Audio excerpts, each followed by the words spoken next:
name's Cameron Carlson with AnimeLocation.tv. I'm here at Ohayocon 2026 with Analesa Fisher. How are you doing today? I'm doing good. How are you? You've had a very good, nice line so far today. I did. Yeah, I did. It's been good. So starting off with things, how'd you get started in the world of entertainment? So I started voice acting when I was 5.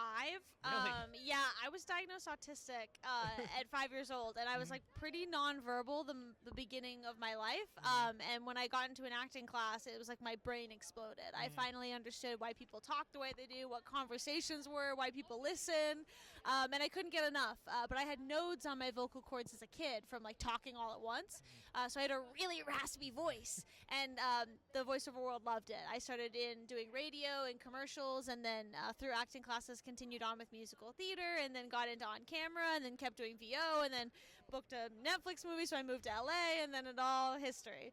That's interesting because it was never brought up in anything on IMDb of how old you were when you started. Like, I seriously went through your IMDb to look up all your roles, and I don't see anything of, like, young you. Yeah, well, because it was all in Portland, Oregon. It's all, like, internal stuff, right? It's, well, not even, like, did a couple national commercials, but none of that's going to be on IMDb, you know? It's like, I had like over 400 radio credits by the time I was like 16, but it's all like, it's all super local. And then we would get like little productions that would come in through Oregon, but other than like musical theater and stuff, it was very few and far between. So it wasn't until I booked the Netflix movie and then moved to LA that like stuff started taking off in a way that made it look like that I was actually doing stuff. Well, that actually kind of leads into the next question, is that you worked on the show Metal Lords as Kendall.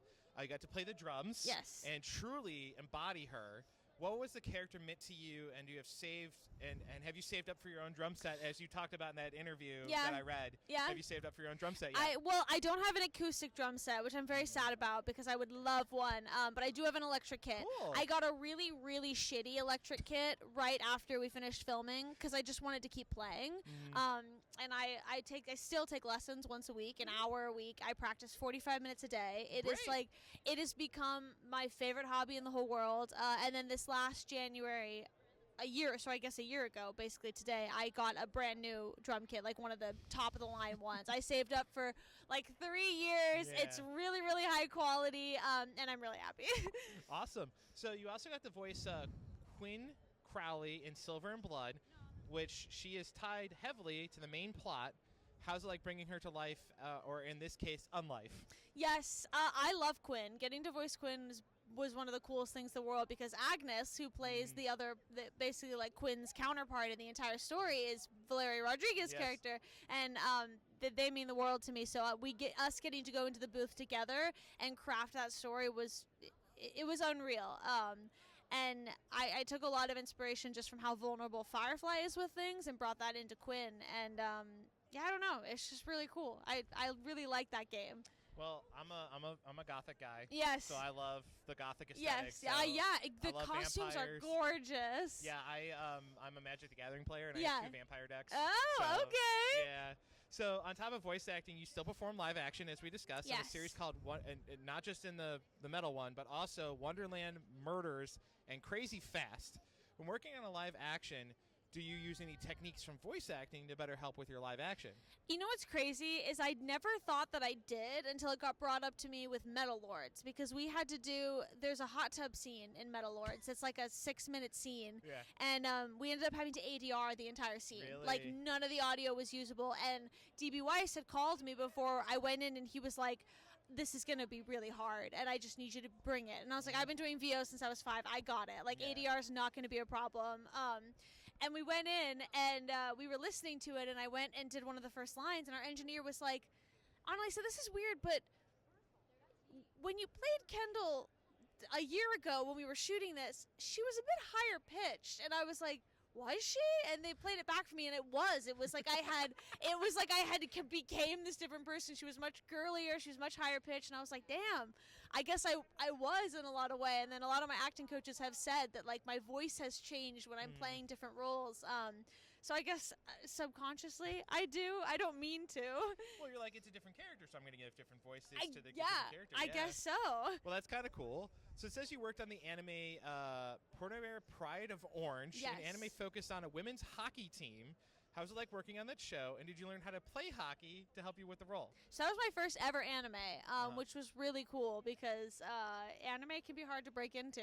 So I was like, I don't know if I'm ever going to get to do it. And then they asked me to be a part of that show. I already know how to ice skate pretty well. I can do some turns and stuff. I did not learn how to play hockey, but as a huge Heated Rivalry fan, I kind of feel like I do need to start learning hockey. But I'm becoming a theme because now the second big anime that I'm doing is called Medalist, and it's about figure skating. It's a girls' figure skating competition, so there's a theme happening. I'm going to ask this question. Yeah. Have you watched Yuri on Ice?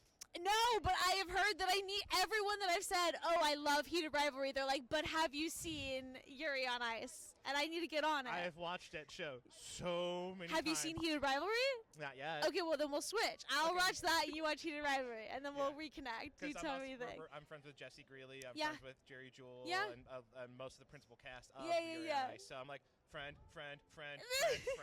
Hey, that was a fun accent, friend. I was like, it's weird knowing, like, getting more in the community and meeting so many voice actors, because we'll be watching something and I'll be like, is that Allegra Clark? And then I'm like looking it up and I'm like, oh, that's Allegra. Congrats, girl. And, like, you start recognizing people's voices. Yeah. So you've also worked on the hit show The Miraculous Tales of Ladybug and Cat Noir. How much fun is it working on that and seeing the large age span of fans, knowing, like, I'm 38, so I could potentially have a child who loves that, and I love it too. So, like, what's it like when you get a mom and a dad, and they bring, like, their 4-year-old kid with them? It's really cool. I've only been a part of that show for one season. I play the two new recurring characters in the high school, and I'm beyond blessed. Like, I was offered that role. I got an email that was like, hey, Analesa, we'd love for you to come and be a part of this dubbed show. Like, if you're interested, let us know. We can get it booked up. And I was like, yeah, I love work. I love being in the booth. Like, I don't care unless it's, like, really problematic. I'm absolutely there. And then they sent me the contract. And in the, like, what this contract was about, it said Miraculous Ladybug. And I was like, hello? I was like, you really buried the lead with that one. And so it's been a blast getting to do and meeting people. We just did a big signing, like, with the whole Miraculous cast, and I'm new, so a lot of it for me was, people coming up and being like, I've watched the show since I was, like, 5, but I loved the new characters, and we've gotten to see so many new people come in, and then being next to Christina V, who's been doing this since episode 1, and a similar thing. She's like, I feel like I've raised some of these kids, so it's been cool being kind of on the other side of that, being new, but seeing and hearing everybody's stories. I've been friends with Christina for a long time. She's lit. I love Christina. She's a great, fantastic. I actually knew her when she was kind of getting started, actually.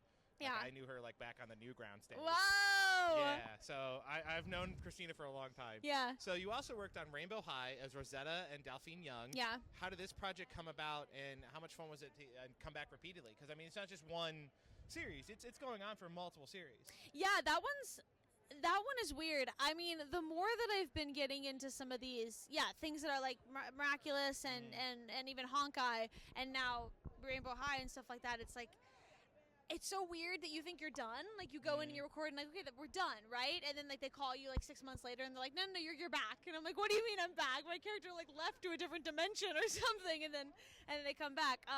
No, it's been awesome. That came about because of a director friend that I know, Brenna Larson, directs that show, and she had me audition like 6 or 7 times, and I just could not break it. I could not break it. And finally she's like, can I give you a little bit of advice? I was like, yeah. She was like, I know they're teenagers, but, like, this company really likes the deeper voices for the teenagers. They kind of want them to embody, like, the Bratz kind of character, right? Like, more young adult women and less, like, I'm a little girl. And I was like, okay, I will try that on my next audition, and then book 2 back to back right after that. So sometimes it's like that little tweak. But I'm really grateful. It's cool having a doll on my shelf of something that I voice. That's cool. So this is a fun thing I discovered while doing your research, is that you love sharks. Yes, I do. And they are a very important part of the food web of the environment. Yes. And they are a key indicator of how healthy an environment is. Yeah. What made you fall in love with sharks of all animals? It was my first ever stuffed animal was a shark, and it's been my special interest for, like, literally as long as I can remember. Obviously, as a kid, I didn't really understand they were endangered. I didn't really understand. I just loved them. And so then as I got older, and even in elementary school, people being like, I'm afraid of sharks, or why do you have that? That's so scary, like, of a shark stuffed animal. and then starting to do my own research, that I was like, oh my god, people like hate these creatures. Then like they're saying things like shark infested waters when it's like their home. Like, what do you mean? And so I got involved with the Environmental Media Association for the Young Hollywoods board to kind of help use my platform and spread better propaganda, I guess, than just like the Jaws propaganda that all sharks are out to murder you. They're very misunderstood creatures, and they're very integral to the food system that makes our oceans work and run in a way that is going to help our environment. And so they mean a lot to me, but it's just been as long as I can remember. My first ever stuffed animal was a shark, and now I have 385. Well, what can you talk about? Okay. It's not behind an NDA wall. Okay. That you want fans to know about. Okay, there's a few things. Wait, no, I can't talk about that. Okay, Medalist. Medalist is one. It just came out. Season 2 just released. I play Yuna Yagi, which is one of the young figure skaters to this season, and that's directed by Christina V. So we've got the Miraculous crossover there. It's a great show. I had a blast recording this season. It really throws you through a loop, so go watch that. Digimon Ghost Game just came out a few months ago, so it's still fresh, and I play Esmamon, and that's very fun. Getting to do more anime. There will be more episodes of Miraculous coming out, as we know. It just takes time. I know Firefly just had a big patch in Honkai Star Rail, so go check that out. And I will check out my Twitter, because I will have a very exciting announcement for something that fans will get to be a part of in the next week or two on my Twitter, and I'm very excited. I can't talk about it yet, but I'm jacked for that. Well, good question, because you lead into the next question. Where can we follow you online to know about all the wonderful announcements you have? I am the only human with my name spelled the way that it is. So it's at Analesa Fisher on all platforms, TikTok, Instagram, X. I'm most active on Instagram. I post all my work-related stuff on X, Twitter, whatever you want to call it. That's how you spell my name. Come hang out. And then what would you like to say to all the wonderful fans out there that have been giving you so much love and support in your career? Just thank you guys. Seriously, you guys are amazing. Firefly fans showed up to watch my new movie, Saving Buddy Charles. Even people who were like, I haven't watched a movie in 10 years because they're just gamers. I went and watched this film for you. Thank you for supporting everything I do and just wanting me to be in more stuff. You guys are the reason I get to do what I get to do, so thanks. Well, I appreciate the conversation. Thank you so much for hanging out with me. Thank you. Thanks for hanging out with me.